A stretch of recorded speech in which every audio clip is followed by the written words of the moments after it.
Chapter 1. The Peculiar Note. The winter of 1891 proved particularly harsh in London, with a biting chill that seemed to penetrate the thickest of coats and the sturdiest of walls.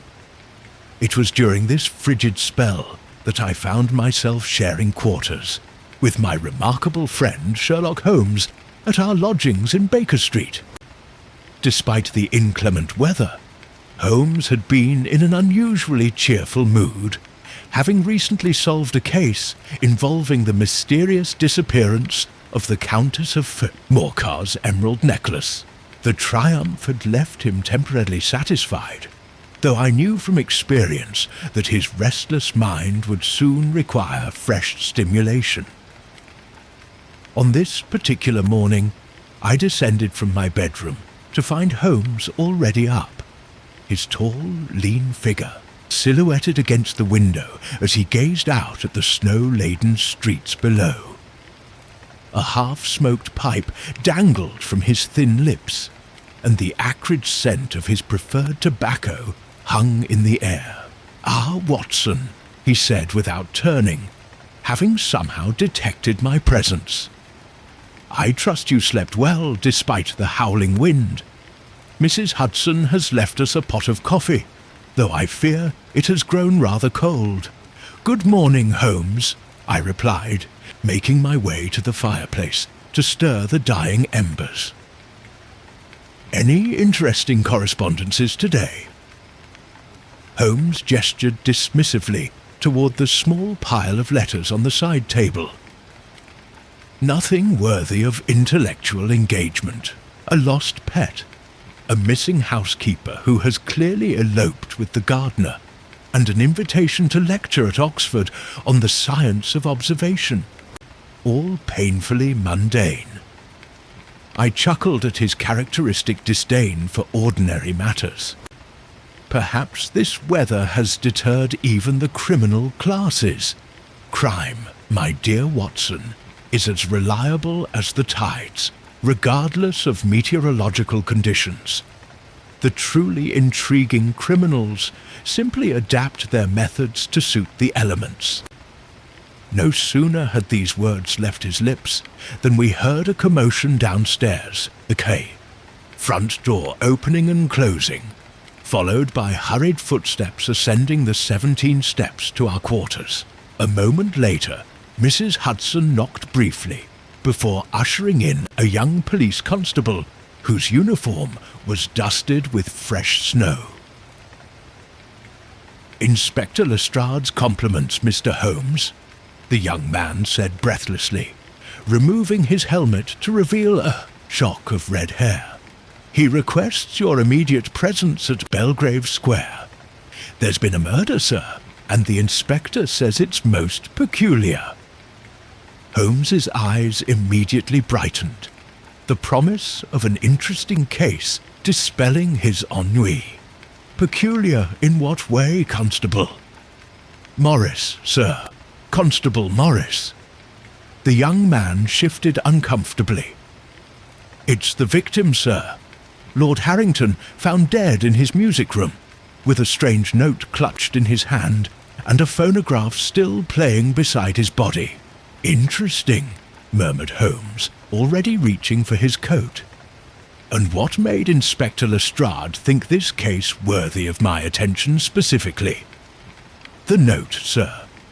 It contains what appears to be musical notation, along with some cryptic words, and—" the constable hesitated. "The body was found in a locked room, with no apparent means of entry or exit for the murderer." A thin smile crossed Holmes's lips. "The classic locked room mystery. How delightfully theatrical! Come, Watson, the game is afoot." Within minutes we were seated in a hansom cab, racing through the snow-covered streets toward Belgrave Square, one of London's most prestigious addresses. I observed that Holmes was already deep in thought, his sharp eyes fixed on some invisible point, his fingers steepled beneath his chin in that characteristic pose that indicated his formidable mind was already churning through possibilities. "What do you make of it, Holmes?" I ventured after a few moments of silence. "It would be unwise to theorize without data, Watson. That is a cardinal error which has led many a detective astray. But I will say this. The combination of a locked room, a cryptic note with musical notation, and a still-playing phonograph suggests a killer with a flair for the dramatic. Such individuals often leave deliberate clues, whether out of arrogance or some perverse desire to be appreciated for their ingenuity. The cab pulled up outside an imposing townhouse, its white Portland stone facade standing stark against the grey winter sky. 2 policemen stood guard at the entrance, their breath forming clouds in the frigid air. As we approached, I noticed several onlookers had already gathered despite the early hour and inclement weather, eager for a glimpse of whatever tragedy had befallen one of London's elite. Inspector Lestrade met us in the grand entrance hall, his ferret-like features betraying a mixture of frustration and relief at Holmes's arrival. "I appreciate your prompt response, Mr. Holmes," he said, leading us through a corridor lined with ancestral portraits. "This one has us properly stumped. Pray, enlighten us with the facts as they stand," Holmes replied, removing his gloves as he walked. Lord Richard Harrington, age 57 widower, found dead in his music room at approximately 7 o'clock this morning by his valet, who came to wake him and realized he had never gone to bed. The door was locked from the inside, and we had to break it down. Rigor mortis suggests he died sometime between midnight and 2 in the morning. Lestrade paused before a set of double doors. "The peculiar thing is, there's no obvious cause of death. No wounds, no signs of struggle, and the room was undisturbed apart from that confounded note in the phonograph." Holmes's eyes gleamed with interest. "And the windows? Sealed shut, Mr. Holmes. It's an older model of window that hasn't been opened in years, according to the household staff. The seals were painted over at least 2 seasons ago." With a dramatic gesture, Lestrade pushed open the doors to reveal a spacious music room. At its centre stood a magnificent grand piano, its polished surface reflecting the morning light that streamed through heavy velvet curtains partially drawn back from tall windows. In a plush armchair beside the piano sat the figure of Lord Harrington, his lifeless eyes staring at the ceiling, his right hand extended over the armrest, fingers still clutching a piece of paper. Holmes moved immediately to the body, his keen eyes taking in every detail of the scene. He examined Lord Harrington without touching him, noting the position of his limbs, the expression frozen on his face, and the state of his evening clothes. "He was entertaining himself last night," Holmes remarked, pointing to the empty brandy glass on the side table. "Alone, I presume?" The household staff retired at 10, leaving his lordship in the music room, as was his custom, Lestrade confirmed. He was known to play late into the night since the death of his wife 3 years ago. Holmes carefully extracted the note from the dead man's rigid fingers, using a handkerchief to avoid contaminating any evidence. He scrutinized it for several moments before passing it to me. The paper contained several lines of musical notation, a melody I did not recognize, followed by the cryptic words, "When the nightingale sings, old sins cast long shadows. Remember Vienna, 1867. "Most intriguing," Holmes murmured, now examining the phonograph that stood on a small table near the piano.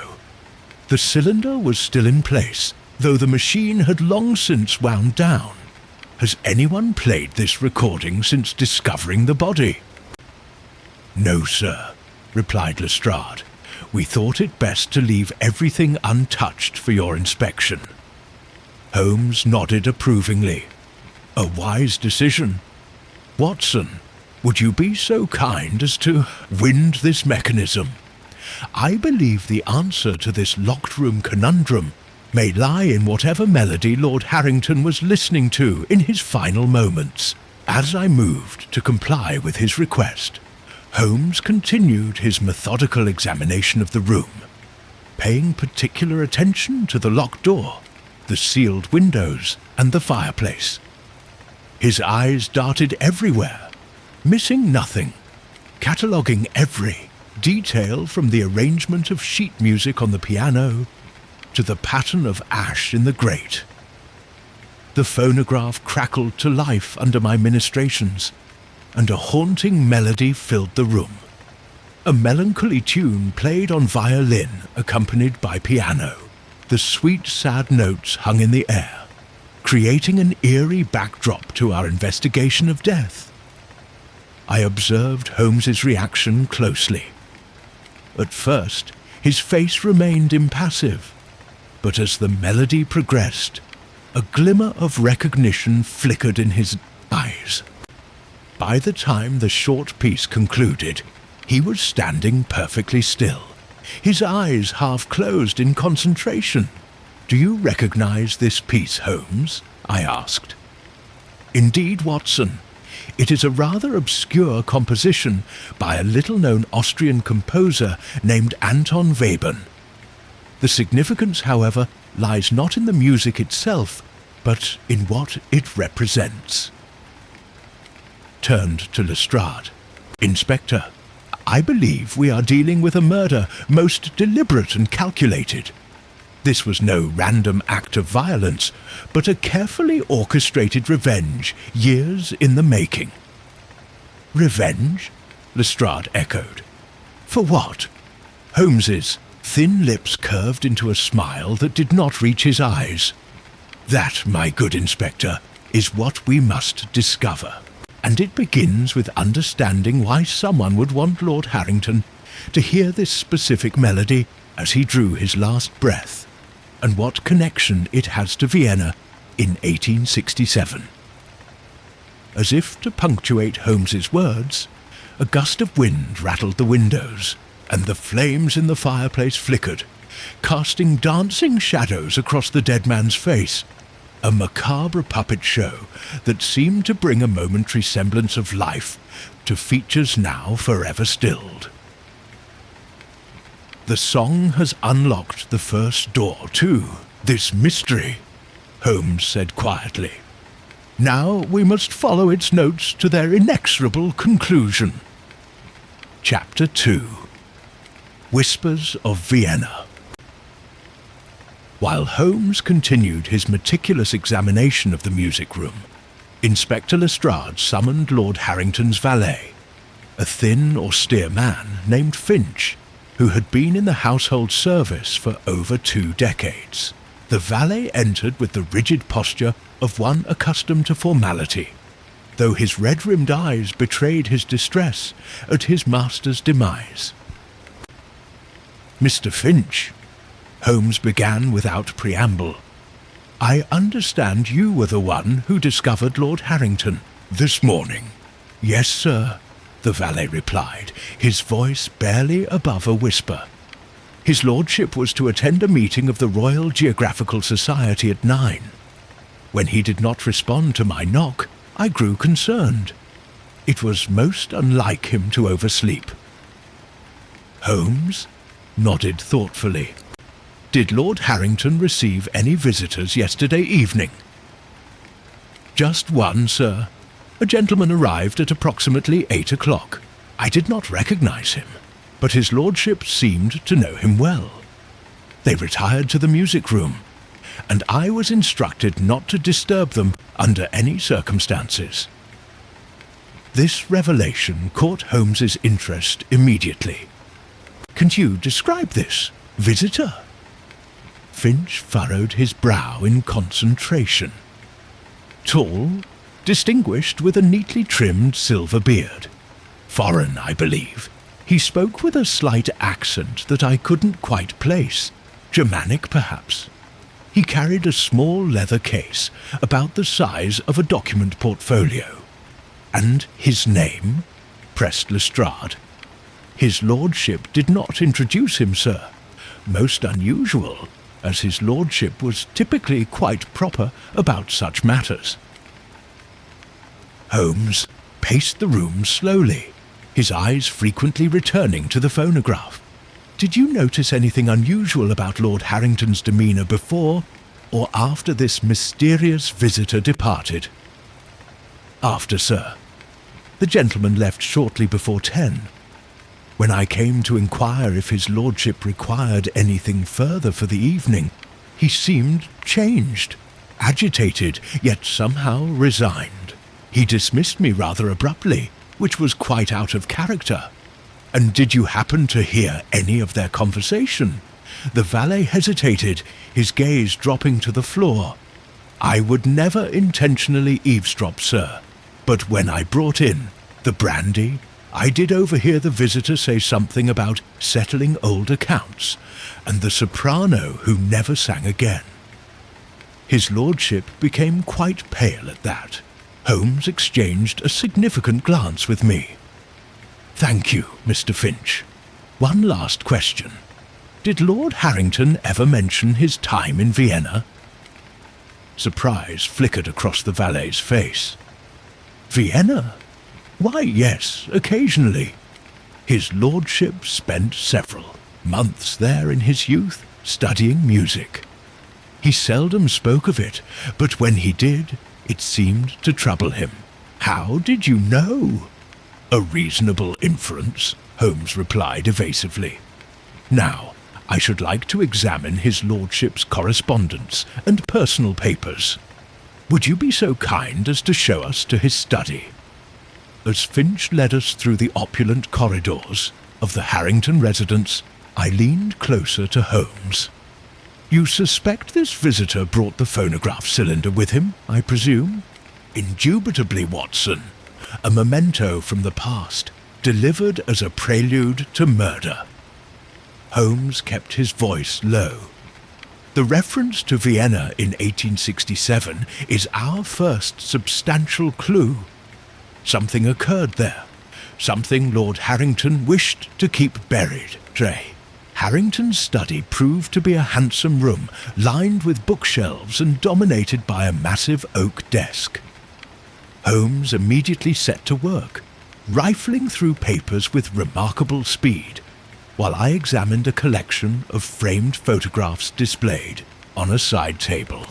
"Holmes," I called, holding up a faded photograph. "Look at this." The image showed a younger Lord Harrington standing beside a strikingly beautiful woman in an elaborate evening gown. Behind them was what appeared to be an opera house. "The Vienna State Opera, 1867, Holmes muttered, reading the faded inscription. "Excellent find, Watson. And the woman, I wager, is our mysterious soprano." Lestrade, who had followed us into the study, peered at the photograph. "You think she's connected to his murder? After all these years, time does not diminish the thirst for vengeance, Inspector," Holmes replied. "Indeed, it often strengthens it, allowing it to mature like a fine wine or a deadly poison." Holmes returned to the desk, where he had discovered a locked drawer. With deft movements he produced a small set of picks from his pocket and made short work of the simple lock. Inside lay a leather-bound journal, his lordship's private diary. Holmes announced, flipping through the pages. "Ah, here we have entries from his time in Vienna." His eyes darted across the yellowed pages. "Most illuminating! What does it say?" I asked, intrigued by the intensity of his expression. "It appears our Lord Harrington was involved with a promising young soprano named Isabella Schroeder. Their relationship ended abruptly when... Holmes stopped suddenly, his eyes widening. Good heavens!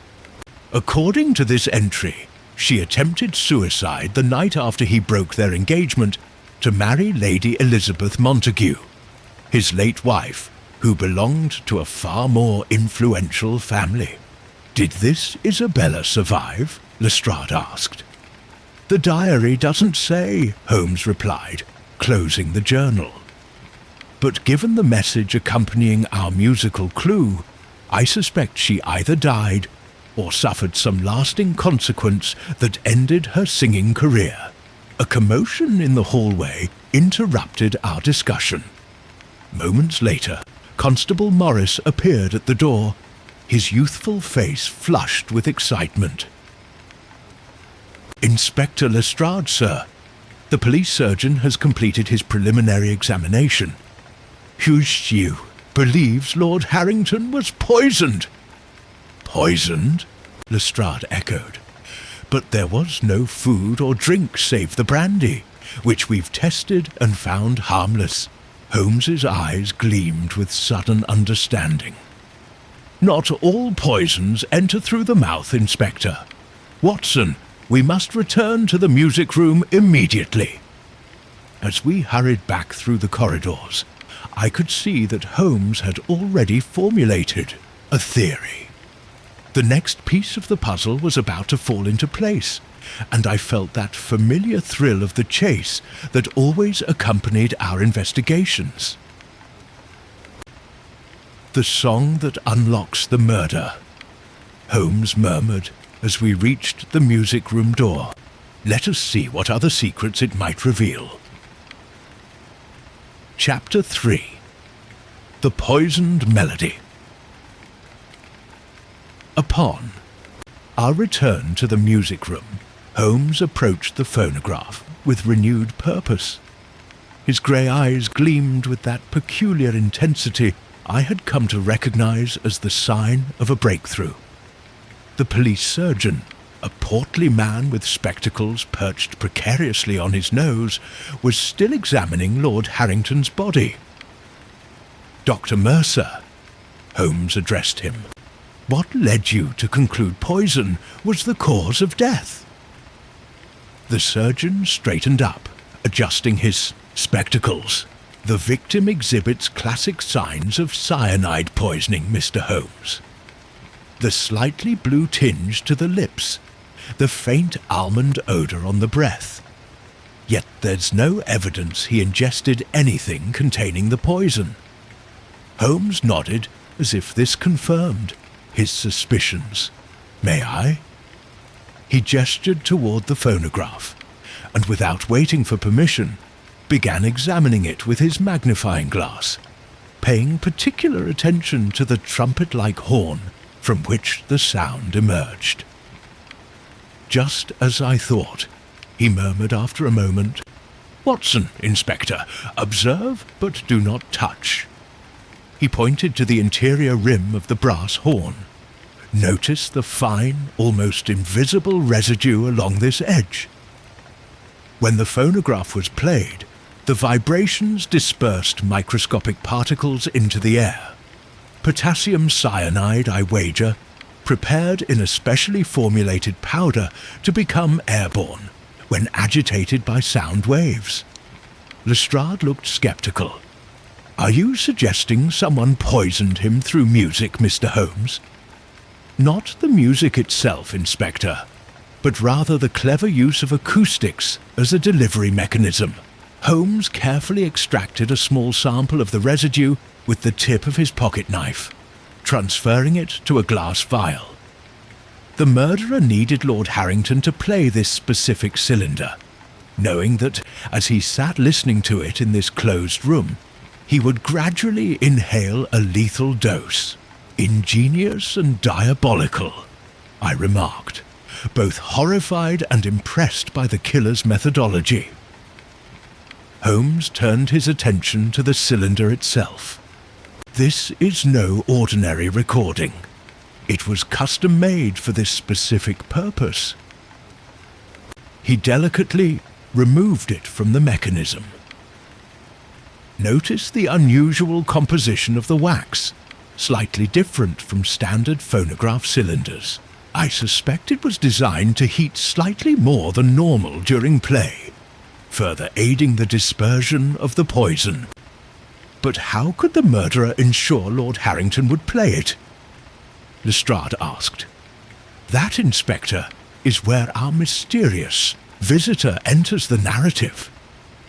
Holmes paced the room, his energy palpable. A man brings a special gift, a rare recording of a melody with profound significance to both parties. He appeals to sentiment, to nostalgia, perhaps even to guilt. He ensures Lord Harrington will listen to it after his departure, then leaves him to his fate. Holmes paused before the piano, his fingers brushing lightly over the keys. The true elegance of this murder lies in its perfect symbolism.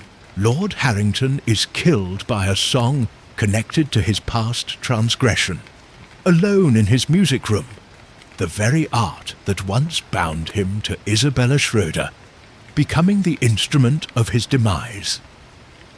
We need to locate this visitor, Lestrade declared. If your theory is correct, he's our killer. Indeed, though I suspect he is long gone from London by now, Holmes turned to the valet, who had been standing silently by the door. Mr. Finch, did Lord Harrington maintain a visitor's book or an appointment diary? Yes, sir. He was most methodical about such matters. The valet produced a small leather-bound book from his pocket. I brought it, thinking you might wish to see it. Holmes took the book and quickly located yesterday's entry.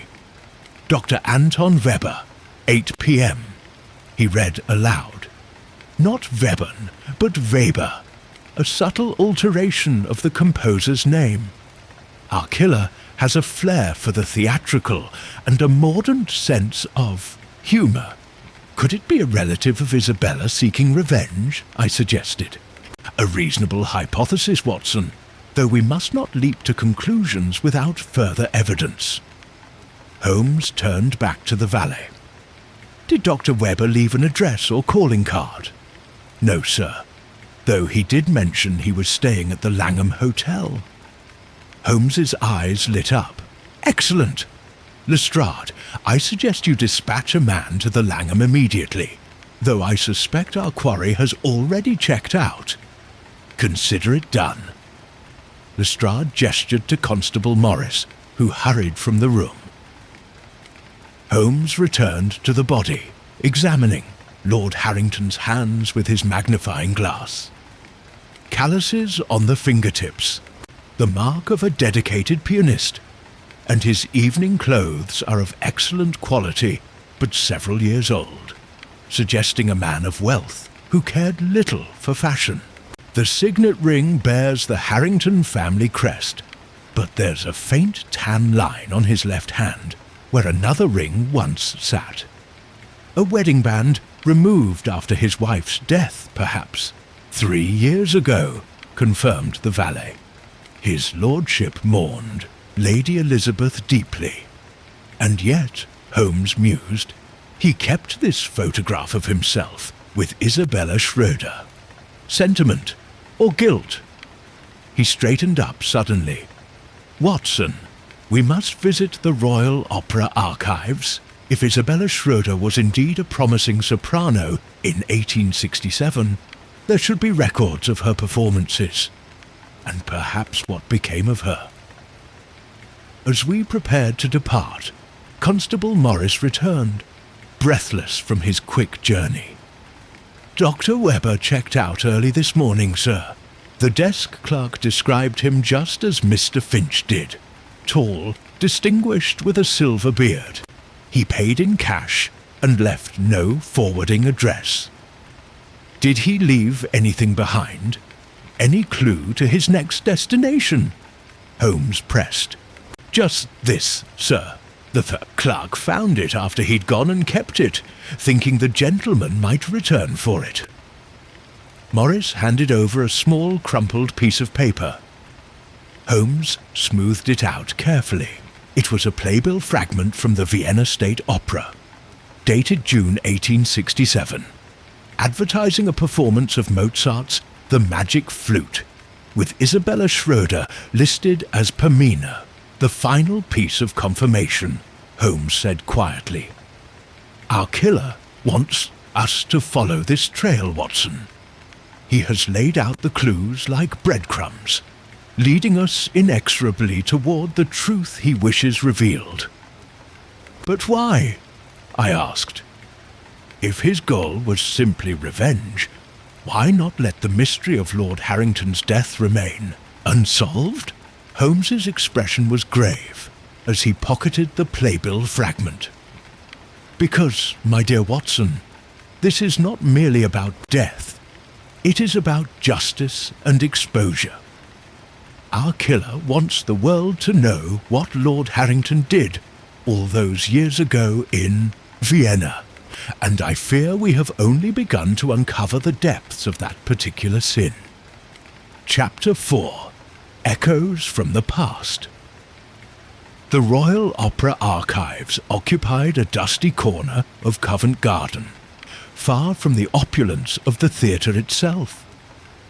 As Holmes and I made our way through the labyrinthine corridors, the sounds of an orchestra rehearsing drifted toward us, lending an appropriate soundtrack to our investigation.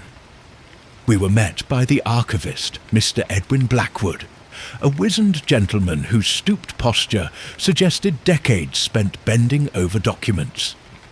Vienna State Opera, 1867, he echoed when Holmes presented our query. That would be in the international collection. We maintain records of notable European performances, particularly when British artists or patrons were involved. His rheumy eyes brightened with intellectual curiosity. May I ask your interest in this specific year? We are researching a soprano named Isabella Schroeder, Holmes replied smoothly. She performed as Pamina in The Magic Flute that summer. Schroeder, Schroeder, the old man muttered, shuffling toward a row of cabinets. The name is familiar, though I cannot immediately place it. Give me a moment, gentlemen. As Blackwood searched through his meticulous filing system, Holmes whispered, "To me, observe his reaction when he locates the information, Watson. I suspect Isabella Schroeder's story is well known in certain circles." True to Holmes's prediction, the archivist's expression changed dramatically when he finally extracted a thin folder from a drawer. Ah, yes, Isabella Schroeder. His voice had dropped to a near whisper. A tragic case. One of those cautionary tales young singers still speak of in hushed tones. He laid the folder on a reading table and opened it carefully. Inside were several playbills, newspaper clippings, and a small portrait photograph of a beautiful young woman with dark, expressive eyes and an elegant bearing. She was extraordinary, Blackwood said almost reverently.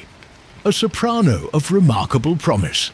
Critics compared her to the great Jenny Lind. This was her in the role of Pamina, just before... He trailed off, his finger hovering over the date. On the playbill. Before what, Mr. Blackwood? Holmes prompted gently. The archivist sighed heavily. Before the scandal and tragedy, Mr. Holmes. 3 nights after this performance, Isabella Schroeder was found in her dressing room, having swallowed prussic acid, what you might know as hydrogen cyanide. Holmes and I exchanged significant glances at this revelation. The same poison that had killed Lord Harrington. Did she survive? I asked, already suspecting the answer.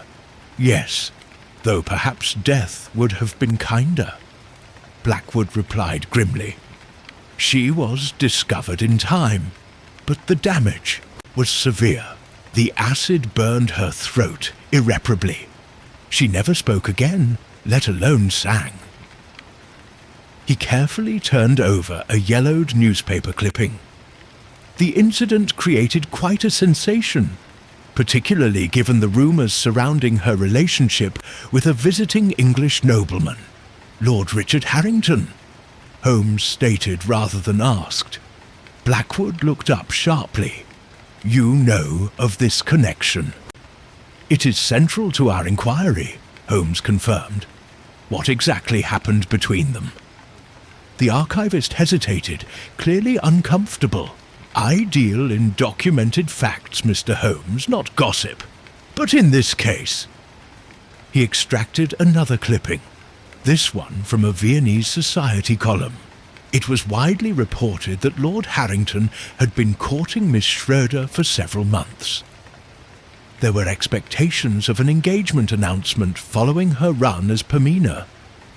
Instead, he abruptly departed Vienna, and 3 days later, his engagement to Lady Elizabeth Montagu was announced in the Times of London. The very evening of Isabella's suicide attempt, Holmes murmured, scanning the dates on the clippings. Indeed, the timing did not go unremarked. Blackwood turned to another document. This might interest you. A letter from the director of the TU, Vienna State Opera, to his counterpart here at Covent Garden, warning him about Lord Harrington's patronage. It never became public, of course, discretion being paramount in such matters, but it suggests there was more to the story than a simple broken heart. Holmes read the letter carefully, his expression growing increasingly grave. The director alludes to unconscionable behaviour and taking advantage of a young artist's vulnerability. Does this file contain any statement from Isabella herself? No direct statement, Blackwood replied. But there is this. He extracted a final document with extreme care. After her recovery, such as it was, Isabella returned to her family in Salzburg. A year later, she wrote this letter to Maria Vogel, another soprano at the Vienna Opera. Madame Vogel donated her correspondence to our archives upon her death 15 years ago. The letter was written in German, but a translation had been appended. Holmes read it aloud softly. My dearest Maria, I thank you for your continued kindness and concern. Time has not healed as they promised it would. The silence that now defines my existence seems a fitting punishment for my foolishness, though I cannot help but wonder why I alone must bear the consequences while he continues unscathed. The child grows stronger each day, resembling him in ways that both comfort and torment me. Perhaps someday the truth will find its voice, even when mine cannot. Until then, I remain in my fortress of silence, your loving friend Isabella. A heavy silence fell over us as the implications of the letter sank in. A child, I said finally. Isabella bore Lord Harrington's child. So it would appear. Holmes concurred. And someone, presumably that child, now grown, has finally sought retribution for the mother's suffering. He turned to Blackwood. Is there any record of what became of Isabella Schroeder after this letter? The archivist shook his head. None in our archives. She disappeared from the musical world entirely. And the child would now be, I calculated quickly, 57 years old. Approximately the same age as Lord Harrington when he died, Holmes noted. Watson, we must seek out birth records in Salzburg. He carefully returned the documents to their folder. Mr. Blackwood, you have been invaluable. Might we impose upon you to make copies of these documents? For Sherlock Holmes? Certainly. Though I must ask, What is your interest in this long-buried tragedy?" Holmes fixed the archivist with a penetrating stare. "Lord Harrington was found dead yesterday morning, Mr. Blackwood. Poisoned with cyanide while listening to a phonograph recording of a piece likely performed by Isabella Schroeder herself." Blackwood's face paled. "After all these years, justice finally finds its mark." "Justice or vengeance," Holmes replied. "The distinction may prove crucial as we proceed." He turned to me, his eyes alight with the thrill of the chase. "Come, Watson, we must telegraph Vienna immediately. The song has revealed much, but I suspect its final notes have yet to be played." Chapter 5. The Salzburg Connection. Morning found us in Holmes's sitting room at Baker Street, where my friend had spent half the night sending telegrams to contacts across Europe.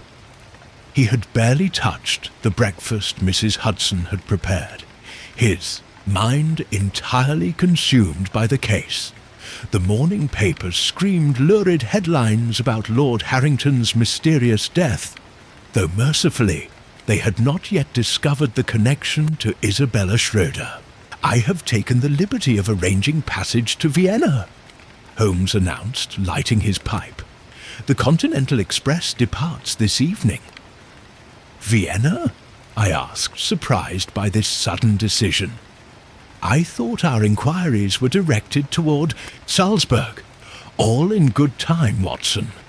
Before we venture into the unknown, I wish to examine the scene where this tragedy began. The Vienna State Opera House still stands, and within its walls may linger echoes of the past that could illuminate our path." The sharp ring of the doorbell interrupted our conversation. Moments later, a telegraph boy was shown up to our quarters. Holmes tore open the yellow envelope eagerly, his eyes rapidly scanning the contents. "From my contact at the Salzburg municipal offices," he explained. "Listen to this.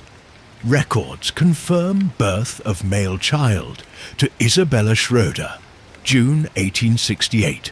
Christened Anton Wolfgang Schroeder. No father listed. Mother deceased 1885. Consumption. Child raised by maternal grandmother until her death 1890. After that, no further records."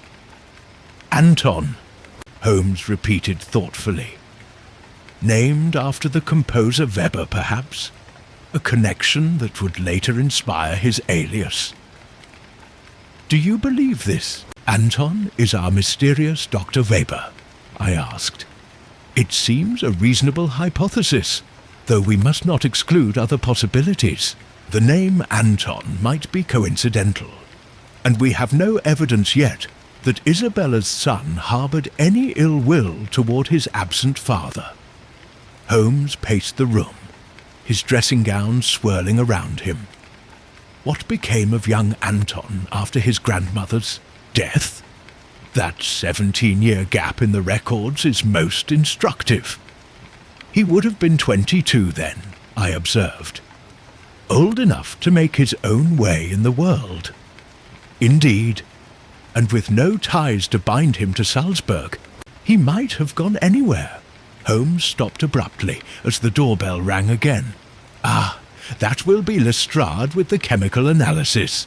The inspector looked haggard as he entered, suggesting he had been working through the night. "The results confirm your theory, Mr. Holmes. The residue in the phonograph horn contained an unusual formulation of potassium cyanide, prepared in a way to become airborne when agitated by sound vibrations. Dr. Anderson at the police laboratory says it's one of the most ingenious poison delivery systems he's ever encountered, a method requiring considerable knowledge of both chemistry and acoustics," Holmes noted. "Our killer is no ordinary murderer, but a man of education and scientific acumen. There's more," Lestrade continued, extracting a notebook from his pocket. we've traced Dr. Webber's movements before his visit to Lord Harrington. He arrived in London 8 days ago, on the packet steamer from Rotterdam, took rooms at the Langham as you discovered, and made several visits to the British Museum reading room, researching his victim, Holmes murmured, preparing meticulously. Most curious of all, Lestrade added, is this report from the Northumberland Hotel. A maid there discovered a violin case in a room recently vacated by a foreign gentleman matching Weber's description. She opened it, thinking it might contain valuables the guest had forgotten, but found only sheet music and a small portrait photograph of a woman. When she reported this to her supervisor, they attempted to locate the guest, but he had already checked out 3 days prior, giving a false name and address. A second location to minimize the risk of discovery, Holmes said approvingly. Our quarry is cautious as well as clever, and the portrait, undoubtedly Isabella Schroeder. The maid described her as beautiful but sad-looking, Lestrade confirmed. Dark hair, wearing what she called old-fashioned evening clothes. The violin case suggests our mysterious avenger is himself a musician, I observed. Perhaps he followed in his mother's artistic footsteps. A reasonable inference, Holmes agreed, and one that might aid us in tracking him. Watson, a slight change of plans. I believe we should journey to Salzburg directly, rather than stopping first in Vienna. Time is of the essence if we wish to apprehend this man. You still mean to arrest him then? I asked, somewhat surprised given the sympathetic nature of his motive. Holmes's expression was unreadable. Justice must be served, Watson, regardless of how justified the crime might appear. However, I admit to a certain professional admiration for the elegance of the execution. It is not every day one encounters a murder so meticulously planned and symbolically resonant. Professional admiration aside, Lestrade interjected, this man is wanted for murder, and Scotland Yard must apprehend him. Rest assured, Inspector, if anyone can find him, it will be us. Holmes's confidence was absolute. Now, if you'll excuse us, we have a train to catch. After Lestrade's departure, Holmes fell into one of his contemplative silences, staring into the fire with his pipe clenched between his teeth. I knew better than to disturb him when he was thus engaged, his formidable intellect processing and connecting the disparate threads of the case. It's the perfect revenge, isn't it, Watson? He said finally. Lord Harrington abandoned a promising young singer, leaving her voiceless and with child. Decades later, that child returns, using music, the art his mother lost, as the instrument of his father's destruction. Poetic justice, I admitted reluctantly. Indeed. And yet, there is something about this case that troubles me still. Holmes rose abruptly. Pack your warmest clothes, Watson.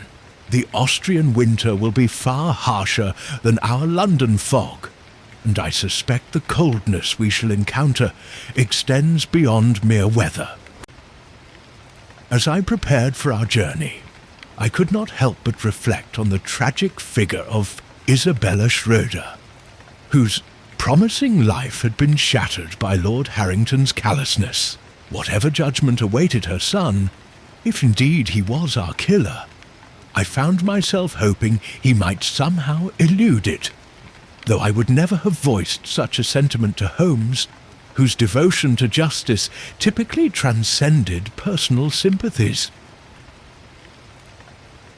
Little did I know that the mystery awaiting us in Salzburg would challenge even Holmes's unwavering principles. forcing him to confront the blurred line between justice and vengeance in ways neither of us could anticipate. Chapter 6. The maestro's shadow Salzburg greeted us with a blanket of pristine snow and the distant chiming of church bells that seemed to echo off the surrounding mountains. Despite the picturesque setting, Holmes was in no mood for sightseeing. Within an hour of our arrival, he had secured a meeting with Herr Gruber, the elderly curator of the Salzburg Musical Society archives. Schroeder. The white-haired archivist adjusted his spectacles, recognition immediately flashing in his eyes. Yes, of course, a tragedy that still resonates in our musical community, though few remember the details now. He led us through rows of carefully preserved documents and artifacts. Isabella Schroeder was one of our most promising talents before the incident in Vienna. And her son, Anton? Holmes inquired casually, though I could detect the keen interest beneath his nonchalant tone. Ah, young Anton.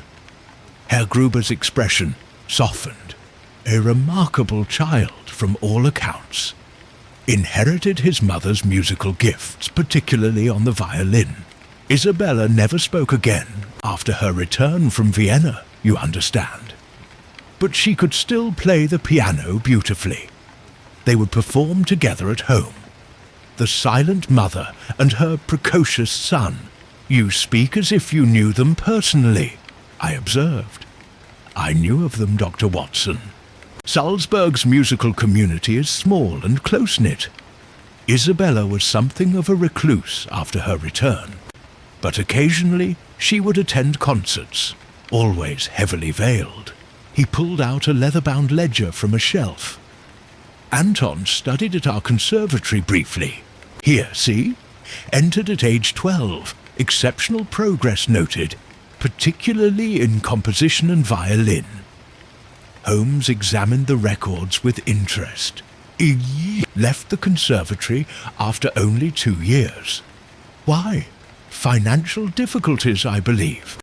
After Isabella's death, the boy and his grandmother struggled. Pride kept them from accepting charity. Herr Gruber closed the ledger. The last I heard of Anton, he had secured a position as a violinist in a theatre orchestra in Prague. That would have been around 1889, shortly before his grandmother passed. And after that? The archivist shrugged. He disappeared from our records. Many young musicians left for larger cities, Vienna, Prague, even Paris or London, seeking better opportunities. Holmes nodded thoughtfully. Did Anton ever speak of his father? A shadow crossed Herr Gruber's face. Not openly, but there were rumors. Isabella kept a journal, they say, detailing the truth of what happened in Vienna. According to local gossip, she gave this journal to Anton on his 18th birthday, after which the boy's demeanor changed. He became intensely focused, some might say obsessed with perfecting his musical skills, as if he had found a purpose beyond mere artistry. Would it be possible to locate anyone who knew Anton personally? Holmes asked. There is one person, Frau Müller, Isabella's closest friend. She lives on the outskirts of town, in a small cottage near the river. If anyone maintained contact with Anton after he left Salzburg, it would be her. An hour later, our carriage stopped before a quaint cottage surrounded by snow-laden fir trees. Frau Müller proved to be a sharp-eyed woman in her 70s, whose initial suspicion gave way to cautious hospitality when Holmes explained our connection to Lord Harrington's death. So, Richard Harrington has met his end, she said, serving us steaming cups of tea. And you believe Anton responsible? There was no shock in her voice, Merely a quiet acceptance. We are pursuing all possibilities, Holmes replied diplomatically. You maintained correspondence with Anton after he left Salzburg. For many years. She retrieved a small wooden box from a cabinet and placed it on the table between us. His letters always found me, though he moved frequently. Prague, Paris, St. Petersburg. Anton travelled wherever his music took him, building a modest reputation as both performer and composer. May I? Holmes gestured toward the box. These are private, Herr Holmes. I will not show you the contents, but I will tell you what I know. Her gaze was steady, unyielding. Anton never forgot what was done to his mother. Isabella's journal revealed the full truth, that Lord Harrington had seduced her with promises of marriage, then abandoned her when a more advantageous match presented itself. When she confronted him about her pregnancy, he offered money to solve the problem. It was this callous dismissal that drove her to attempt suicide. And Anton grew up knowing this? I asked, feeling a renewed surge of sympathy for both mother and son. Isabella never intended to burden him with bitterness, but she believed he deserved to know his origins. Frau Müller's weathered hands cradled her teacup. When Anton read the journal, he made a vow that one day justice would find Lord Harrington. When did you last hear from him? Holmes asked softly. 6 months ago. He wrote that he had achieved significant recognition in musical circles and had been invited to perform before royalty and nobility across Europe. A faint smile touched her lips. He said his life's work was nearing completion. I assumed he meant a musical composition. Now, I wonder, did he mention any plans to travel to England? Not specifically, but his final letter contained a curious passage. She closed her eyes, reciting from memory. Soon I shall play the most important performance of my life for an audience of one. The song my mother never sang will finally be heard. Holmes and I exchanged glances, the significance of these words unmistakable. Frau Müller, Holmes said gently, I believe Anton may be in danger. If he has indeed taken vengeance upon Lord Harrington, his own life is now at risk. The British authorities will be pursuing him.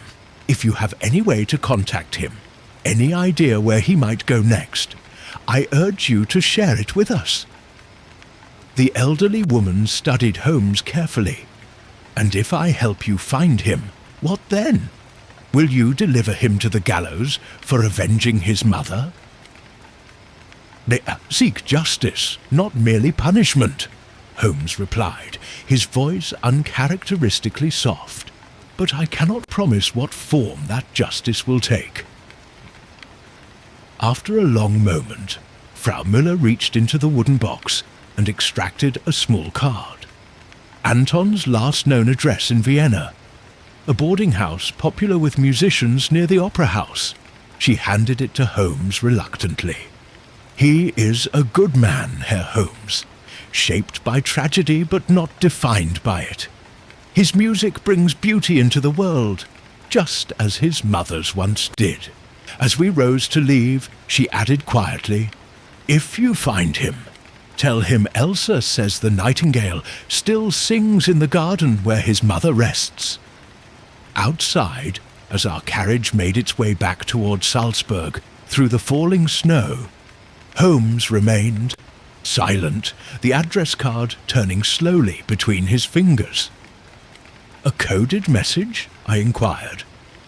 A reminder of innocence lost, Holmes replied enigmatically. Our search takes us back to Vienna, Watson, where this tragedy began and where I suspect it is destined to reach its conclusion. Chapter 7. Return to Vienna, Vienna. In winter possessed a melancholy beauty that seemed fitting for our sombre investigation. Gas lamps cast long shadows across snow-dusted streets as our carriage wound its way toward the address Frau Müller had provided. The boarding house on Schubertgasse stood in the shadow of the magnificent Vienna State Opera House. A deliberate choice of residence, I suspected, for a man so intrinsically connected to that institution's tragic history. Herr Schröder has not returned in several weeks, the landlady informed us, after Holmes presented himself as a fellow musician seeking an old colleague. She was a stout woman with shrewd eyes that suggested little escaped her notice. He pays his rent punctually by wire transfer, so I have no complaints. But it is unusual for him to be away so long without notice. Did he mention where he might be travelling? Holmes inquired casually. He spoke of an important engagement in London, she replied, leading us to a small apartment on the 3rd floor. I keep his rooms just as he left them, as he pays extra for the privilege. He is very particular about his possessions. The apartment was modest but meticulously organized. A music stand stood by the window, and shelves of carefully arranged scores lined one wall. A glass-fronted cabinet contained a violin case conspicuously empty. His Guarneri, the landlady explained, never travels without it. A magnificent instrument that sings like a human voice when he plays. Such emotion! She crossed herself. It can bring tears to your eyes. Holmes moved through the room methodically, his keen gaze absorbing every detail. He lives simply for a man of his reported success, he observed. A Herr Schröder is not concerned with material comforts, the landlady said with evident approval. His passion is his music, and his students, of course. Students? I inquired, surprised by this new information. Oh, yes, he is quite sought after, as a teacher, though very selective. Only the most promising talents. He holds master classes at the conservatory when he is in residence. After the landlady withdrew, Holmes immediately intensified his search, examining papers on the small writing desk, checking beneath furniture, and tapping walls for hidden compartments. What exactly are we looking for, Holmes? I asked. Confirmation, Watson, either of guilt or innocence. He paused by a bookshelf, his attention caught by a small leather-bound volume. Ah, this appears promising. The book proved to be a ledger containing meticulous notes on musical performances, dates, venues, and audience reactions. The most recent entries documented a concert tour across Europe, culminating in a private performance in London just one day before Lord Harrington's murder. Client, Lord R. Harrington. Venue, private residence, Belgrave Square. Programme, selections from Mozart and original compositions. Holmes read aloud. Payment, satisfaction. His finger underlined this last word meaningfully. He actually documented his murder in his performance ledger, I asked incredulously. A musician to the end, viewing even his act of vengeance as a performance. Holmes continued examining the room. But where would he go after completing his life's mission? Back to Salzburg? Unlikely. Too obvious. He would seek anonymity, perhaps even a new identity. A framed photograph on the bedside table caught my attention. A middle-aged man with intense eyes and a distinguished silver beard, standing beside a young woman holding a violin. The familial resemblance between them was unmistakable. "His daughter?" I suggested, showing the photograph to Holmes. "More likely a protégée," Holmes replied, studying the image. "Note the inscription. To my maestro, with eternal gratitude, Sophia." The plot thickens, Watson. Our quarry is not merely a virtuoso, but a mentor, passing his knowledge to the next generation. Holmes's further examination revealed a hidden compartment in the writing desk, containing a slim journal bound in faded red leather.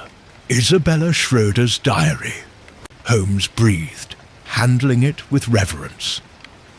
The very document that set Anton on his path of vengeance. The pages were filled with elegant handwriting, documenting Isabella's brief but brilliant career, her romance with Lord Harrington, and ultimately her devastation at his betrayal. The final entries, written after her suicide attempt, were particularly haunting. The thoughts of a woman sentenced to eternal silence, watching her son grow up without a father, nursing her wounds in private dignity. "Listen to this passage, Watson," Holmes said quietly. "I do not wish for Richard to suffer as I have suffered. That would solve nothing. But I do wish for him to know, truly know, what he has done. To face the consequences of his actions not as an abstract concept, but as living, breathing reality. Perhaps then he might understand the true nature of his crime against Anton and myself." "She did not want revenge," I noted, somewhat surprised. "No, she wanted recognition, acknowledgement of the wrong done to her and her son." Holmes closed the journal carefully. Anton, however, interpreted her words through the lens of his own pain. The abandoned child became the avenging son. A sudden noise from the corridor alerted us. Holmes quickly replaced the journal and moved to the door, opening it a crack to peer outside. A young woman stood at the end of the hallway, watching our room with obvious suspicion. When she saw Holmes, she turned and fled down the stairs. "Quick, Watson!"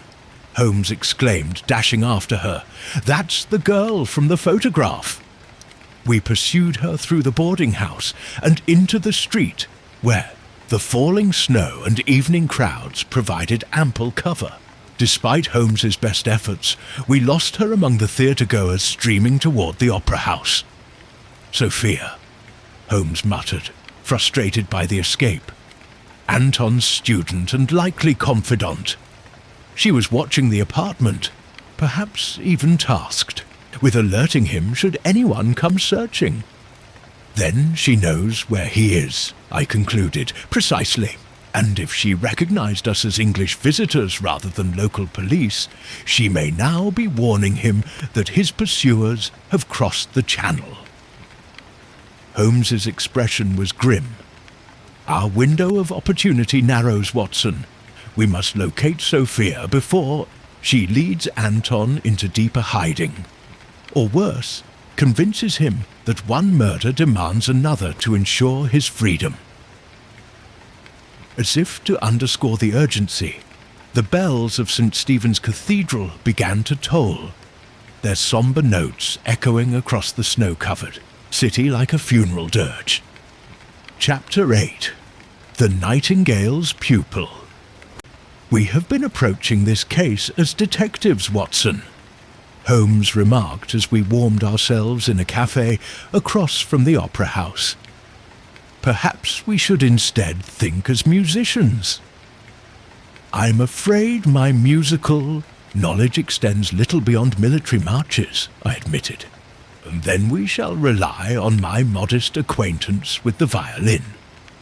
Holmes sipped his coffee, his eyes fixed on the grand entrance of the opera house, where concert-goers were beginning to arrive for the evening performance. "Anton Schroeder," is not merely a killer. He is an artist. More importantly, he is a teacher devoted to his students. That bond may prove stronger than his instinct for self-preservation. The next morning found us at the Vienna Conservatory, a magnificent building whose hallways resonated with the sounds of various instruments as students practiced their craft. Holmes had adopted the persona of Professor James Sigerson, a British music critic researching European teaching methods. The ruse granted us an audience with Director Hoffman, a pompous man eager to impress a foreign visitor. Herr Schröder? The director frowned slightly at Holmes's inquiry. An extraordinary talent and an occasional guest instructor, though not formally affiliated with our institution. His master classes are quite exclusive, by invitation only. I understand one of his students, a young woman named Sophia, is particularly gifted. Holmes ventured, "Ah, Sophia Weiss." The director's expression brightened. "Indeed, a remarkable violinist. She won our prestigious Paganini scholarship last year. Her technique is impeccable, but what sets her apart is the emotional depth of her interpretations. Quite extraordinary for one so young." "I should very much like to hear her play," Holmes said. "Is she perhaps performing soon?" Director Hoffman consulted a calendar on his desk. "As a matter of fact, she is giving a recital this very evening at the Musikverein, the small hall, not the grand, part of our Emerging Artists series. I can arrange tickets if you wish." Holmes accepted with apparent enthusiasm, and soon we were back on the street, our next steps clarified. "A trap, Watson," Holmes explained as we walked. "We shall attend as music lovers, not pursuers. If Sophia is indeed Anton's confidant, she will be watchful for signs of pursuit. Our strategy must be patience and observation." The Musikverein's small hall was an architectural jewel, its acoustics perfectly designed for chamber music. We took seats near the back, giving us a full view of both the stage and audience. Holmes scanned the gathered crowd with keen interest. "Anton would not miss his protégé's performance," he whispered. "But he would be cautious, perhaps disguised, perhaps watching from a discreet vantage point." The recital began with Sophia Weiss emerging onto the stage, violin in hand. She was a striking young woman of perhaps 20, with the intense focus of someone who lived entirely for her art. The program began with Bach, followed by Paganini, both executed with technical brilliance that drew enthusiastic applause. Then came the final piece, announced as Lament for a Nightingale, composed by AWS.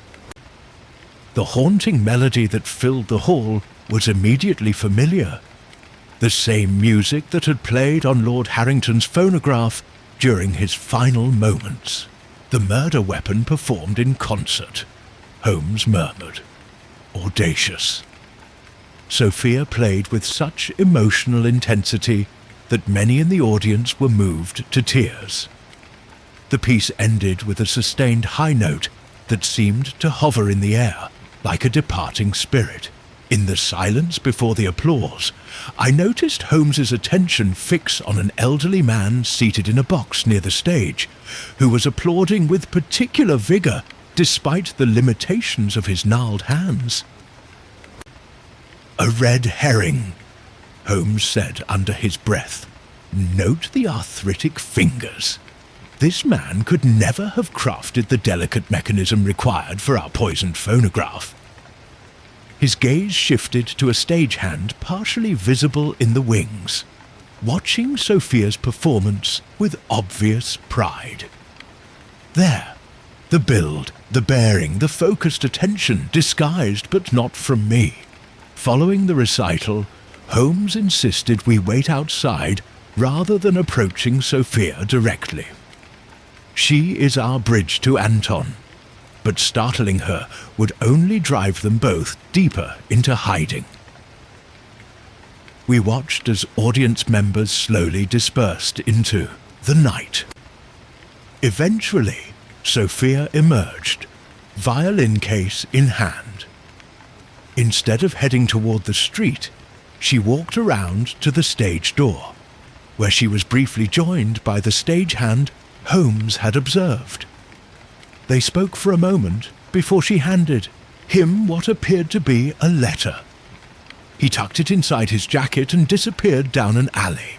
"Now, Watson," Holmes commanded, and we set off in pursuit. The man moved swiftly through Vienna's tangled streets, occasionally glancing over his shoulder, but never detecting our presence thanks to Holmes's intimate knowledge of urban pursuit. Eventually, he entered a modest church on the outskirts of the city. We waited several minutes before following. The church was dimly lit by candlelight, empty save for a solitary figure seated at the pipe organ, improvising a melancholy melody that echoed through the sacred space. As we approached down the center aisle, the music stopped, and the organist turned to face us. Gone was the stagehand's disguise, revealing a distinguished man in his late 50s, with intelligent eyes and silver hair. Despite never having seen him before, I knew immediately we were in the presence of Anton Wolfgang Schröder, Mr. Sherlock Holmes, he said with a slight accent. "I wondered how long it would take you to find me. Sophia said you were asking questions at my apartment." His gaze shifted to me. "And Dr. Watson, the faithful chronicler. Have you come to arrest a murderer, gentlemen, or to hear a confession?" "I have come in search of truth," Holmes replied calmly, "though I suspect I know much of it already." "Then you know why Lord Harrington had to face justice," Anton stated, his fingers resting lightly on the organ keys. "For 57 years, he lived in comfort and respect, while my mother suffered in silence and died broken. The law could not touch him, but music. Music delivered my verdict." "A verdict and execution combined," Holmes noted. "Most would argue that exceeds the authority of any man, regardless of his grievance." Anton's eyes flashed. What choice did he leave me? He refused to even read my letters, returned unopened year after year. All I asked was acknowledgement. When I finally gained sufficient reputation to secure a private audience, I thought perhaps he might listen then. "And did he?" I asked. "Oh yes," Anton replied, his voice hollow.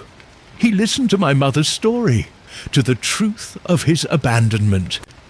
And do you know what he said? That it was ancient history, and that he could hardly be blamed for the hysterical reaction of an opera singer. He offered me money, blood money, to disappear." "So you returned days later as Dr. Weber," Holmes concluded, bearing a gift of music that concealed a more deadly purpose. "I gave him what he deserved," Anton said simply. "The chance to hear my mother's song, the aria she never sang, while contemplating the consequences of his actions." Chapter 9. The scales of justice silence filled the church as Anton's confession hung in the air between us. Outside, snow had begun to fall again, isolating us in a sacred space that now served as an impromptu court of moral judgment. Holmes stood perfectly still, his penetrating gaze never leaving Anton's face. "Your method was ingenious," Holmes said finally. "How few could have designed such an elegant murder. The symbolism of killing Lord Harrington through music, the very art he denied your mother. A perfect circle of poetic justice. You admire my work, then? Anton asked with the faintest trace of professional pride. As a criminologist, I cannot help but appreciate the intellectual brilliance of your design. As a man bound by principles of justice, however, I must condemn the act itself. Holmes took a step closer to the organ. No matter how grievous the original sin, murder remains murder. What would you have had me do, Mr. Holmes? Anton's fingers absently pressed a dissonant chord on the organ. The law offered no recourse after so many years. Society would have shielded Lord Harrington, just as it did in 1867. My mother lived for 18 years without a voice. 18 years of silence, watching me grow into the image of a man who had discarded her like a broken instrument. And yet, I interjected, from what we read in her journal, vengeance was not what she desired. Anton's expression softened momentarily. My mother was a better soul than I. She forgave too easily, expected too little. Someone had to speak for her, or in my case, compose for her. He gestured to the church around us. Do you believe in divine justice, gentlemen? I spent many years pondering it before concluding that sometimes justice requires human instruments. Holmes removed Isabella's journal from his coat and placed it on the organ console. We found this in your apartment. Your mother's words suggest she sought acknowledgement, not retribution. I sought the same initially, Anton replied, his hand hovering over the journal as if afraid to touch it. I wrote to Lord Harrington every year on my mother's birthday. 18 letters over 18 years, one for each year of her silence. He returned each one unopened. Until you gained sufficient renown as a composer to secure a private audience, Holmes noted. Yes, fame opens doors that justice cannot. Anton's bitter smile did not reach his eyes. I revealed my identity to him that night, shared my mother's story, showed him her photograph. I thought perhaps, after all these years, he might express some remorse. Instead, he dismissed you, I said. Worse than dismissed. He laughed, said she was merely one of many theatrical dalliances, and that such women understand the temporary nature of such arrangements.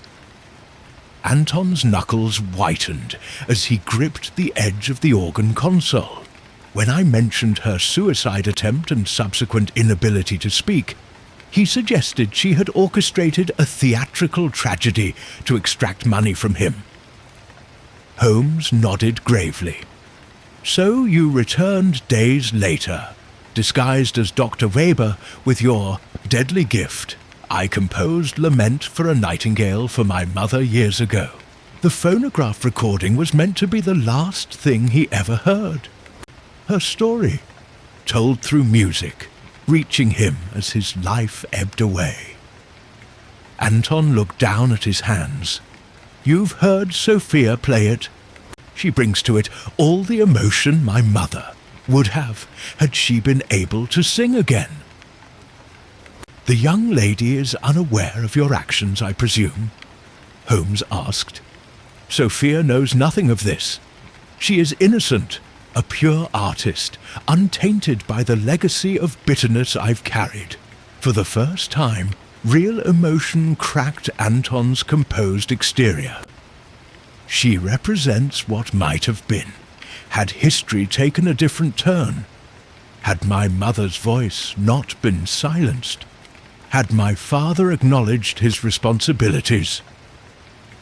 Holmes paced slowly down the aisle of the church, his footsteps echoing in the vaulted space. I had seen this behavior before. My friend was weighing options. considering consequences, seeking the path that best served justice without causing undue harm. You planned this murder for decades, Holmes said, turning back to face Anton. Cultivated your musical career not merely for artistic satisfaction, but as a means to gain access to your target. Studied chemistry and acoustics to develop your unique method. Left deliberate clues that would eventually reveal the true motive behind Lord Harrington's death. He paused. You wanted the world to know your mother's story, even at the cost of your own freedom, perhaps your life. Some truths demand sacrifice, Anton replied simply. I have accomplished what I set out to do. Lord Harrington is dead. The circumstances will eventually become known. My mother's suffering will not be forgotten. He rose from the organ bench. I am prepared to face the consequences, Mr. Holmes. And Sophia? I asked. What becomes of her if you hang for murder? A flicker of anguish crossed Anton's face. She has her talent, her youth, her future. She will survive, as all true artists do, through her music. Holmes approached the organ again, standing face to face with Anton. England is currently many miles and several borders away, Herr Schroeder. The Austrian authorities have no reason to detain you for a crime committed in London. Anton's eyes narrowed with sudden suspicion. Are you suggesting? I am suggesting nothing, Holmes interrupted, firmly, merely observing that Sophia plays tonight at the Musikverein, and tomorrow departs for a concert tour of Italy, according to the program notes. Her talent should not be deprived of proper guidance at this crucial stage of her development. Holmes, I began, astonished by what seemed to be happening. Surely you're not... What I am doing, Watson, is acknowledging the complexity of justice in this case. Holmes fixed me with a penetrating stare that silenced my protest. A brilliant musical mind has already been lost to the world. Isabella Schroeder's. Perhaps the scales balance better if her son's gifts continue to nurture the next generation, rather than being extinguished on the gallows. You would let me go? Anton asked incredulously. I have found the truth I sought, Holmes replied enigmatically. What happens next depends on many factors, including how quickly Inspector Lestrade might receive a telegram regarding our findings. Anton studied Holmes's inscrutable expression. And what might such a telegram say? That, Holmes said, remains to be composed. Chapter 10. A higher court dawn broke over Vienna as Holmes and I sat in our hotel room, the events of the previous night hanging between us like an unresolved chord.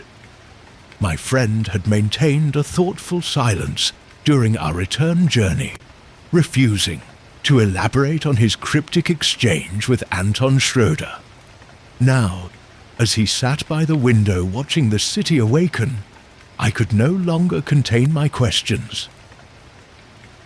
Holmes, you cannot seriously be considering letting a confessed murderer escape justice, brilliant as his method may have been.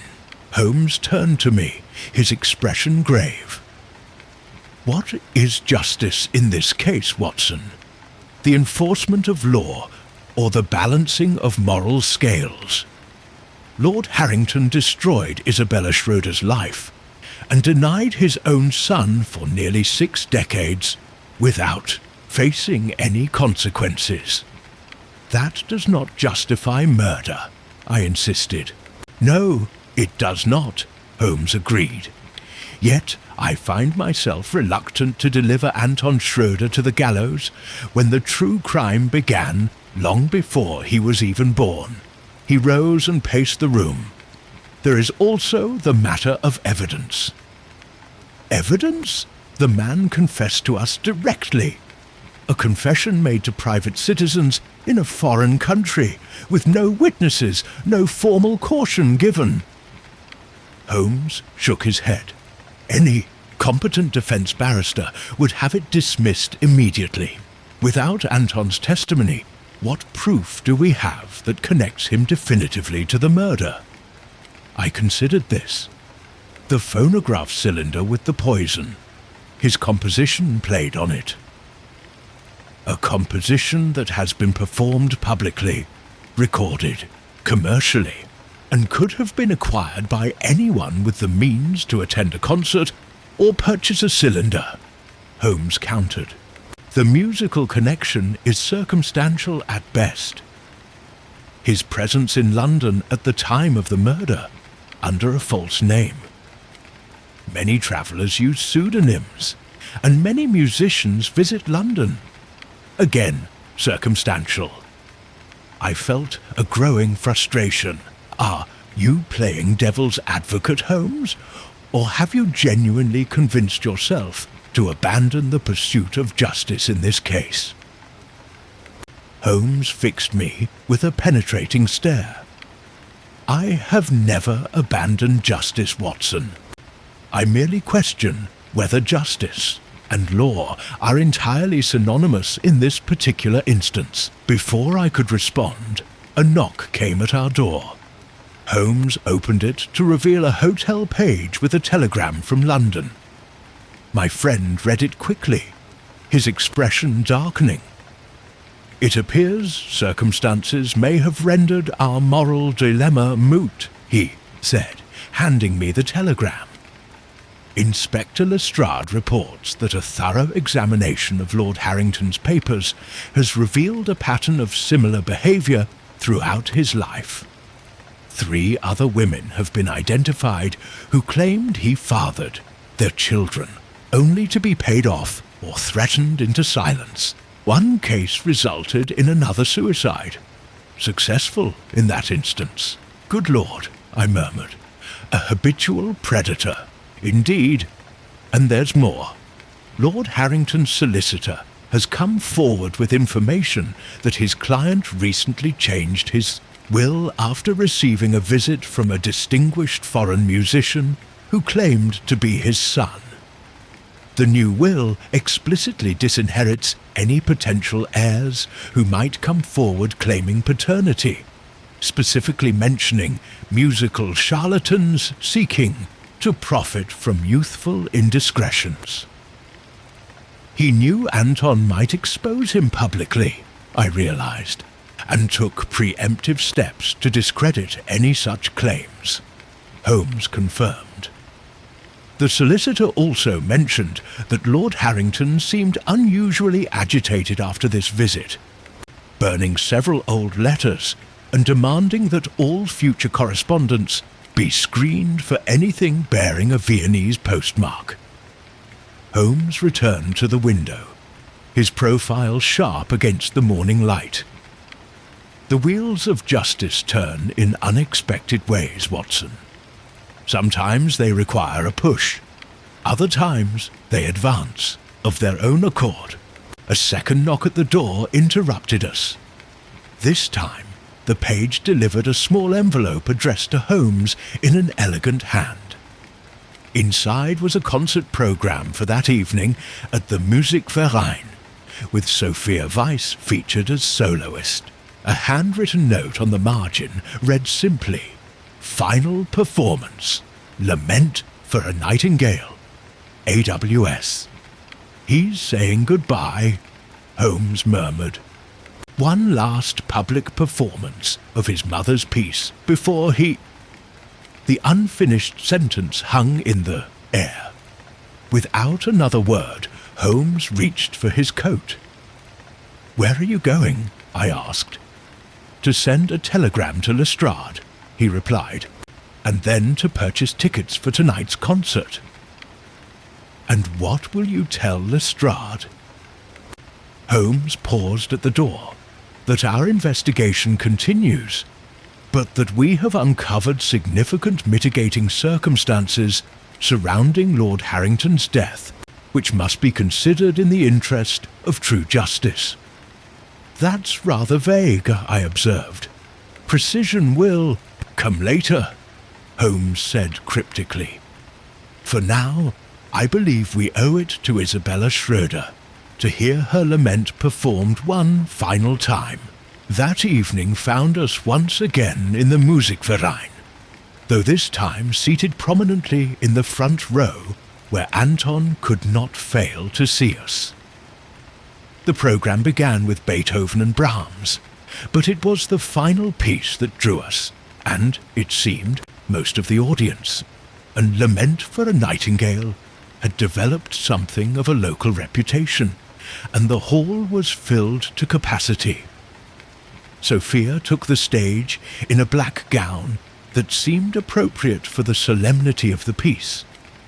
As she began to play, I noticed Anton standing in the wings, watching his protégé with an expression of mingled pride and sorrow. The haunting melody filled the hall, more powerful and emotionally resonant than even the version we had heard previously. In Sophia's hands, the violin truly sang, a voice reclaimed from silence, telling a story of loss, betrayal, and ultimately a kind of transcendence. When the final note faded, there was a moment of profound silence before the audience erupted in thunderous applause. Sophia took her bows, then gestured to the wings, inviting Anton to join her on stage. The composer walked slowly to centre stage, accepted the audience's acclaim with dignity, then took Sophia's hand and raised it high, a master passing the torch to a new generation. As the applause continued, Anton's eyes found Holmes in the front row. Between them passed a look of mutual understanding. Not quite forgiveness, not quite condemnation, but a recognition of the complex moral calculus that had brought them to this moment. "He won't run," I whispered to Holmes. "I can see it in his face. He's made his peace with whatever comes next." "Yes," Holmes replied quietly. "The final movement of his life's composition approaches its resolution. The question remains, will it end in a minor key or find some unexpected harmony?" Chapter 11. The Final Note. The applause had barely faded when Anton approached us in the grand foyer of the Musikverein, Sophia at his side. The young violinist regarded us with cautious curiosity, clearly unaware of the full significance of our presence. "Mr. Holmes, Dr. Watson." Anton greeted us with a slight bow. "May I present my student, Sophia Weiss?" Holmes acknowledged her with more warmth than I typically observed him display toward strangers. "Your performance was extraordinary, Miss Weiss. You gave voice to notes that transcended mere musical notation." Sophia's eyes brightened at the compliment. "Herr Schroeder's composition demands nothing less.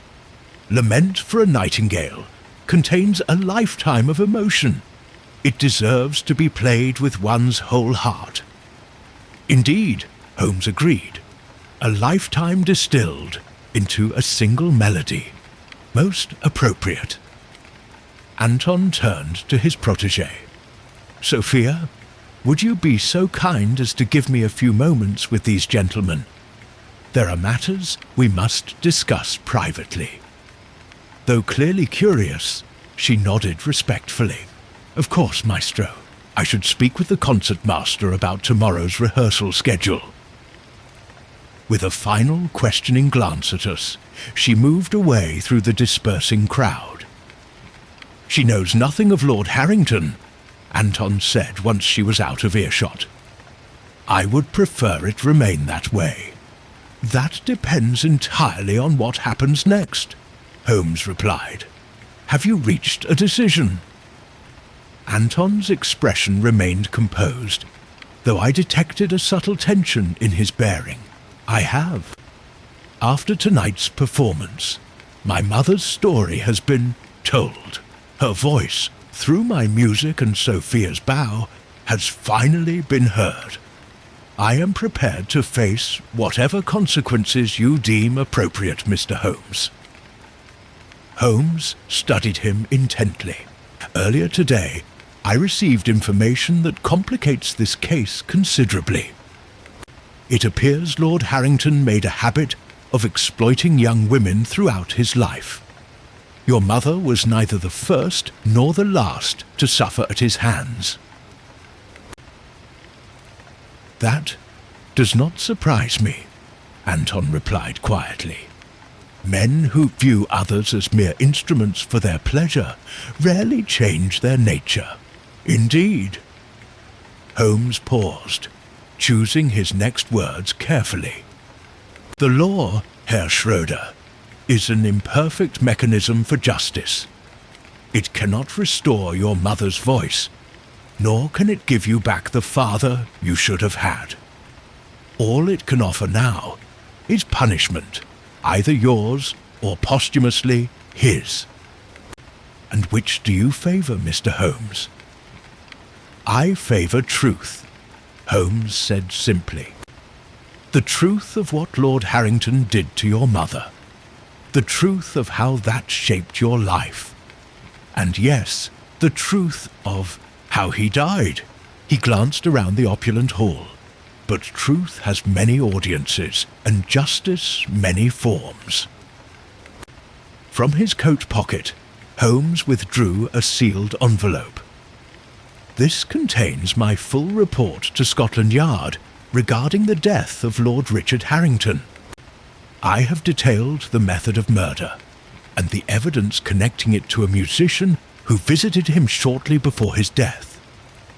I have also included all we have learned about Lord Harrington's treatment of your mother and his subsequent actions to deny your existence. Anton regarded the envelope with resignation. Then you have decided. I have decided, Holmes confirmed, that this report will be delivered to Inspector Lestrade upon our return to London 3 days hence. What happens during those 3 days is, of course, beyond my control. Comprehension dawned in Anton's eyes. 3 days. The overnight train to Zurich departs in 2 hours. Holmes continued conversationally. From there, connections to Paris, Brussels, or perhaps Geneva are readily available. I understand Switzerland is particularly accommodating to musicians of international reputation. I stared at Holmes in astonishment, finally grasping what he was proposing. And if I were to disappear, Anton asked carefully, then my report would state that while we identified the method of Lord Harrington's murder, the perpetrator remains at large, presumed to have fled the continent. Over time, as Lord Harrington's predatory history becomes more widely known, public interest in pursuing his killer might naturally diminish. Anton was silent for a long moment. You surprise me, Mr. Holmes. I had understood you to be a man who believes unwaveringly in the rule of law. I believe in justice, Holmes replied. Sometimes the law is its servant, sometimes its obstacle. He handed the envelope to me for safekeeping. Your mother's journal revealed a woman of extraordinary dignity and compassion, who sought acknowledgement, not vengeance. I believe that acknowledgement has now been achieved. Lord Harrington's reputation will be rightfully tarnished by his deeds, while Isabella Schroeder's memory will live on through your music and Sophia's talent. And my crime? Anton asked. Will not go unpunished, Holmes said. You will live in exile, separated from your home, always looking over your shoulder. You will know that each performance of Lament for a Nightingale, carries within it not only your mother's pain, but the echo of your own transgression. That, I think, is punishment enough for a man of your sensitivity."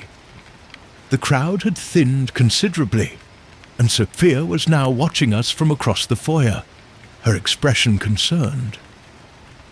"She has remarkable potential," Anton said, following my gaze.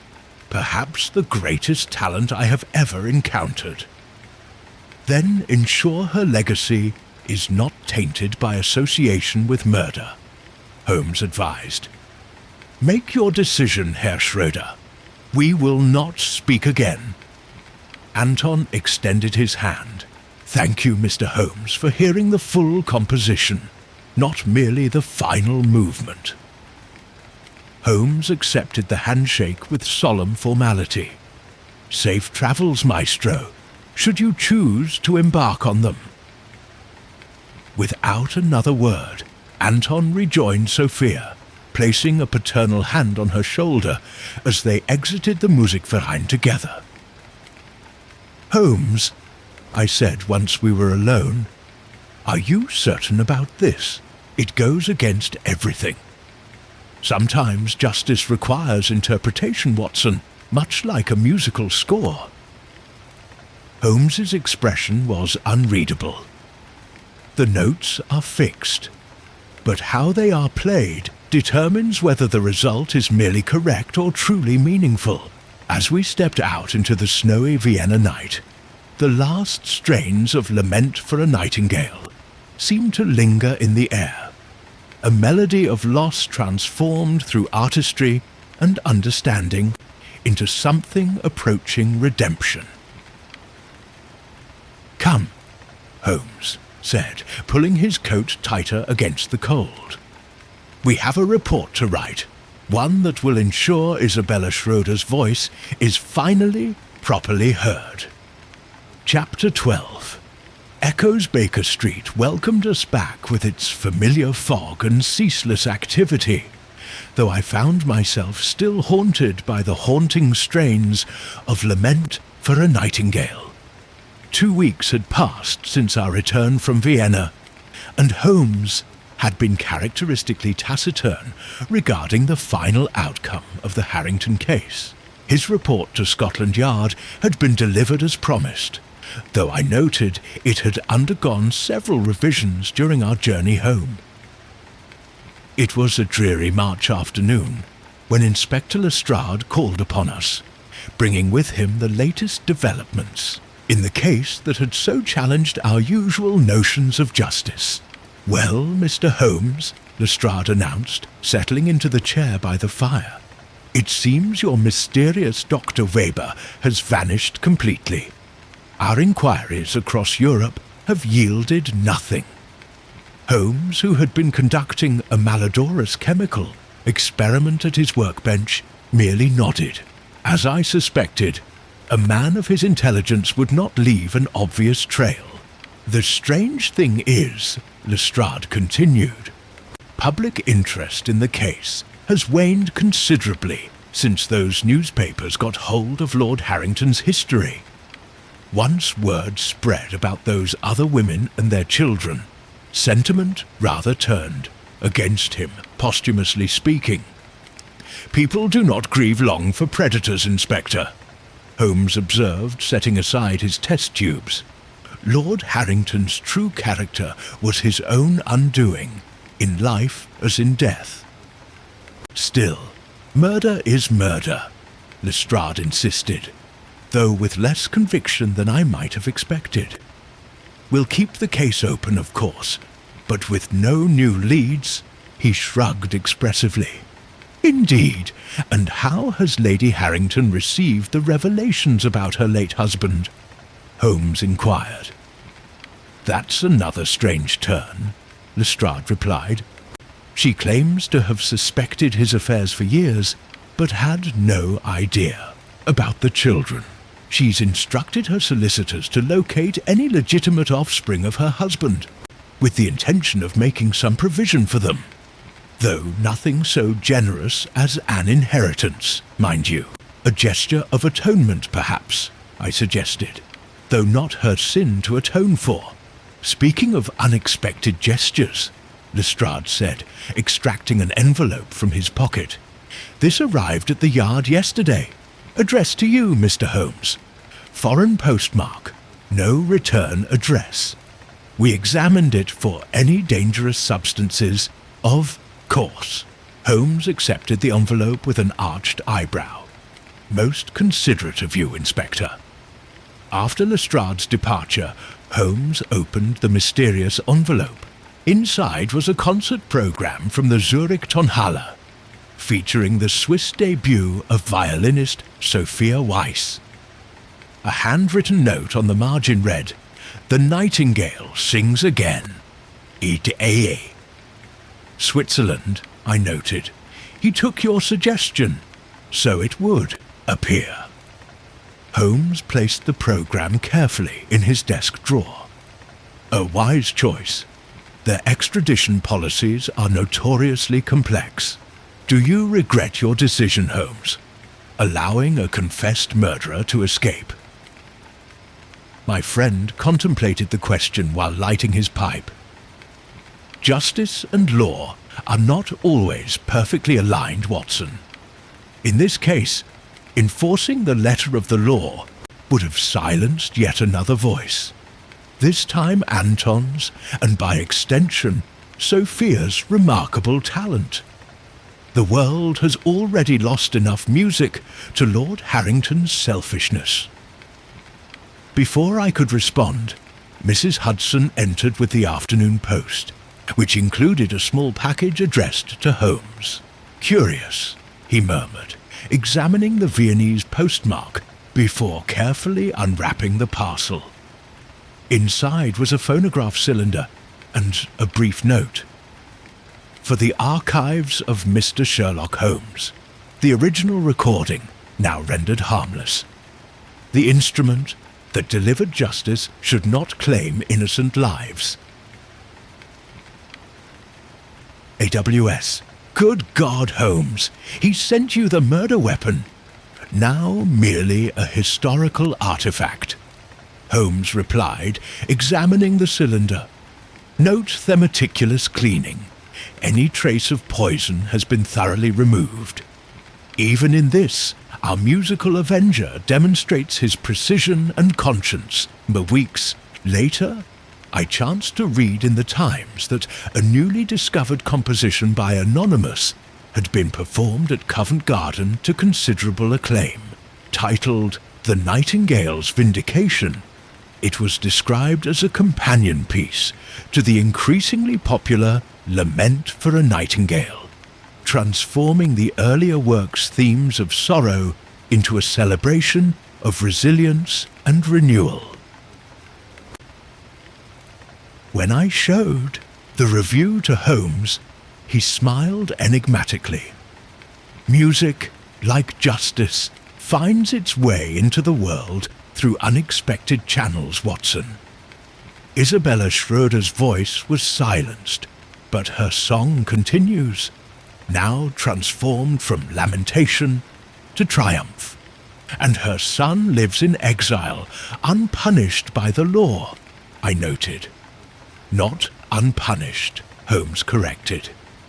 He lives with the knowledge of his crime, separated from his homeland, forever looking over his shoulder. More significantly, he lives knowing that he violated his mother's wishes by seeking vengeance rather than mere acknowledgement. That burden may prove heavier than any the law could impose. As spring gradually reclaimed London from winter's grip, Holmes received occasional updates about Sophia Weiss's rising career. Her performances of Lament for a Nightingale and its companion piece had become her signature, drawing acclaim across Europe. Critics noted the emotional depth she brought to the compositions, as if channeling experiences beyond her years. Ish knows, Holmes remarked after reading one such review. Perhaps not the specifics, but she understands the weight of what she plays. Anton has passed the truth to her through his music, if not through words. One evening, as we sat by the fire listening to the distant sounds of London, Holmes surprised me by producing a phonograph. "I believe we are overdue to hear this properly, Watson, in a setting where we can appreciate it as art rather than evidence," as the haunting melody of Lament for a Nightingale filled our sitting room. I found myself transported back to that snow-covered Vienna night, to the Musikverein, where Sophia's violin had given voice to decades of silenced pain. "Remarkable," Holmes murmured when the final notes faded. "In the right hands, even grief becomes beautiful." I could not help but reflect that the same might be said of justice, that in the right hands, even its imperfect application might yield something, approaching harmony in a discordant world.